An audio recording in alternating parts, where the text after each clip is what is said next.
In my opinion, Wolf has got to be one of the most underrated main characters in all games. Even though he is the only FromSoftware main character who can talk, the only main character with an actual personality, his own backstory, relationships, and beliefs, I never really see people talk that much about him. Sure, he doesn't talk that much. As a person, he does portray a mostly stoic character, and for a lot of people, that's probably boring. I get it. But he has a personality, one that I don't think people really noticed, let alone appreciate for how unique it is. This goes for the entire Sekiro story, by the way. When I do see people appreciate this game, it's mostly because of the unique gameplay, not the unique story. For me, Sekiro has my favorite story from all FromSoftware games, better than Elden Ring, Dark Souls, and Bloodborne even. And Wolf is one of my top favorite protagonists in all games, and I'm not gonna let my boy be done dirty like that. So I'm gonna try and explain why I think I absolutely love this character and his place in the story. So, welcome.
Wolf was discovered by a master shinobi named Owl. He found Wolf during the rebellion in the middle of the battlefield, weak and starving. He takes Wolf in and starts teaching him the ways of the shinobi. In the span of 20-something years, Wolf grows and has himself become a master in the arts. And for his most important mission, Owl tasks him with protecting the divine heir, a young boy named Kuro. But Kuro is no normal nobleman. He alone possesses an ancient power that makes him the sole target of countless dangerous forces, a power that all by itself can turn the tides of war, the dragon's heritage, the power of immortality. Not only can Kuro not die, but he can grant someone else's power and make them essentially immortal and undying as well, a pact called the Immortal Oath. So the Owl entrusts Wolf with Kuro's life and makes sure to remind him the most important lesson he has ever taught him, the Iron Code, the foundation for Wolf's worldview. Listen, Wolf, you must never forget the Shinobi Code. As your father, my word is absolute. Your master's is a close second. As of today, he is your master.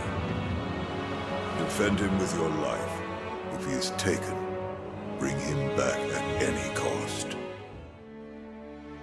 During the beginning of the story, we find out that Ashina is again on the brink of collapse. Foreign forces are planning on invading the country and have already dealt tremendous casualties. Ishin's grandson, Genichiro, who I love very much as a character, wants to create a pact with Kuro to use the dragon's heritage to fend off the invaders, giving their country the power to fight back. So he captures Kuro and tries to convince him to accept his immortal oath. Drive them back once, but the Interior Ministry's army is far too powerful. And that is why you wish to use the power of my blood. It doesn't matter how much power you obtain. You'll keep on fighting until you're a monster, incapable of feeling pain or fear. I do not wish to corrupt the lives of men. Look at this mountain of bodies. Ashina cannot be defended by normal means. Not anymore. I could never be as strong as you, Lord Genichiro. I do not yet know what it is I should do. It has been a long time since that happened. Wait all you like. It'll do you no good. But Kuro doesn't really see eye to eye with him. You see, He doesn't see the dragon's heritage as a reliable tool that can or should be used at all. He thinks of it more as a curse on the world, a stain of corruption. And the idea of immortality breeding corruption is a central thesis of the story. The dragon's heritage draws life from other human beings to bring the person back from the dead. It's a disease called the dragon rot. It literally eats away life. It kills other people to keep one person alive. The blood has only a limited amount of power available to it. Let's say you've used all of this power, and then you attempt to resurrect again. The resurrection still occurs, but it must draw on power from another source. From those that have the dragon rot? I believe so. For those who have the dragon rot, the natural life force that everyone has, that allows them to live their lives and function as human beings, has been taken from them. But other than that, we also get to see how the journey to achieve immortality corrupts the subject itself. The monks at Senpu Temple, the children of rejuvenating waters, it's not a viable option. You can't go through all of that and come out unscathed. Kuro can't agree with Genichiro. But none of this dragon's heritage and mortality shenanigans have anything to do with Wolf. He doesn't concern himself with any of this. From the beginning, we get to see how serious Wolf perceives the Iron Code, the mission his father gave him. It's almost like an end-all be-all for him. He doesn't involve himself that much with it. He doesn't question it. He doesn't think for himself. If anything, you could say he's pretty dogmatic. Impressive, shinobi of the divine air. Would you not answer to a different lord? Heresy. Now, it's all a bit more to it than that. You see, based on what I observe from all the interactions between Kuro and Wolf, from all their conversations, all the analyses that I have done, all of their mannerisms, I don't think Wolf sees Kuro as his mission, as an object he must protect. I'm willing to say that deep down beyond that Iron Code, shinobi, bullshit, whatever, Wolf has a genuine love and compassion for Kuro. When you see Wolf express his concerns regarding to Kuro's well-being, how he expresses his words and his general mannerisms, I don't see a cold-hearted soldier following orders, but a human being having genuine compassion for his master. A bit stoic in nature, true, but nonetheless. And the same thing can be said for Kuro and the love and compassion he has towards Wolf. The two of them share a very special bond. I cannot throw away such loyalty.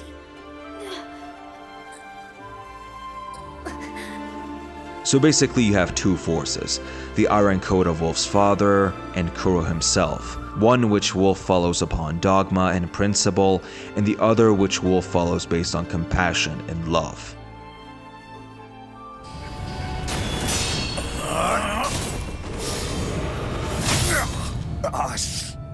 Enough.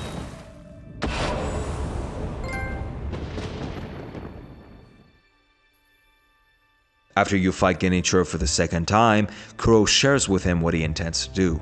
Wolf, my blood. The blood of the dragon causes men to become undying. The same goes for you. Yes, my lord. I wished to save you. I'm sure that I would do the same thing given another chance. However, undying begets stagnation. The immortal oath, the rejuvenating waters, the dragon rot, they all corrupt men to the point that they no longer live as men. I wish to sever the chains of stagnation bred by the dragon's heritage. Wolf, will you help me achieve this aim? A goal which doesn't fit within the Iron Code. Don't forget, Wolf is supposed to protect Kuro, not to help him achieve his objectives. Will you help me achieve this aim? Father, I cannot break the Iron Code. I cannot. To protect you, the divine heir. That was the duty my father entrusted to me. How many times have you died and come back to life for my sake? 2, 3 times? Or perhaps a number so large that it cannot be counted. I do not wish to bind you to an eternity of undeath. Wolf, Join me in my quest to sever the ties of immortality. As you wish. Thank you, loyal wolf. This is the first time where he has to make a compromise. He has to think for himself. He has to make a decision. And even though he decides to help Kuro, this isn't where it all ends. Because after halfway through the game, you get all the necessary ingredients and proceed with the quest. You come back and you see Owl. Father, to think you were still alive. That was my design. But the same could be said for you. I was certain you died that night. The power of the divine air brought me back. That's it. What? The divine air's power. The dragon's blood. Must be mine. Father. Now you see it. Remember the first rule of the code. As your father, I order you to forsake your master. From this moment, he is your master no more. Forsake the divine air. Listen to me, Wolf. Obey your father's command, and forsake the divine air. I don't really know if I can stress to any of you how baffled I was the first time I played through this part. Ever since the intro, I never fully trusted Owl. Not at all. I always knew there was something eerie about him. But let me make this absolutely clear. What shocks me the most isn't the fact that he's alive. It's not the fact that he was the one who killed Wolf that night, but the sheer audacity he still has to order Wolf around. He's still lying to your face, ordering you to betray Kuro. So just he can have his powers or something. That baffles me. The idea of a character you're supposed to trust fake their death, come out of nowhere and stab you in the back is nothing new in storytelling, not at all. But I've never seen this level of greed before. The audacity of killing the person you've been raising for 20 years, the person who you call a son. Just kill them when convenient, come back out of nowhere, don't explain anything, and just order them to betray their master. This is just a next level of bastardness that Odin can't even compete with. And this is the second and the most important time where Wolf has to think for himself, to decide for himself. The code of a man who betrayed him, who uses him for his own greed without any remorse, the code he follows based on dogma and principle, or the love and compassion he has for Kuro. Listen to me, Wolf. Obey your father's command, and forsake the divine air. I cannot do as you ask. You... what?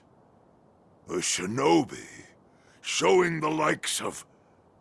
compassion. Unthinkable. Such a... miserable display. Why, boy? Why can't you understand your father's will? Have you forgotten the shinobi code? A code must be determined by the individual. This is what I've decided. Just as my master did.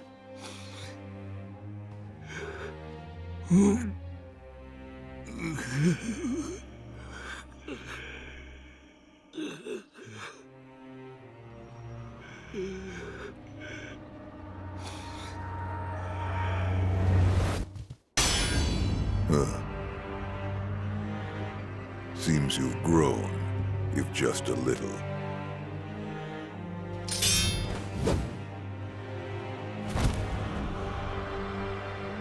Have it your way, young wolf.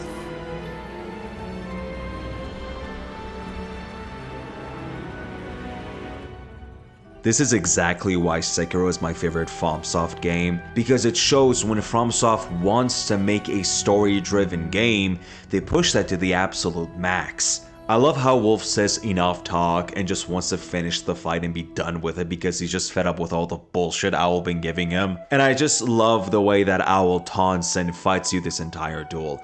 It's so entertaining, it's amazing.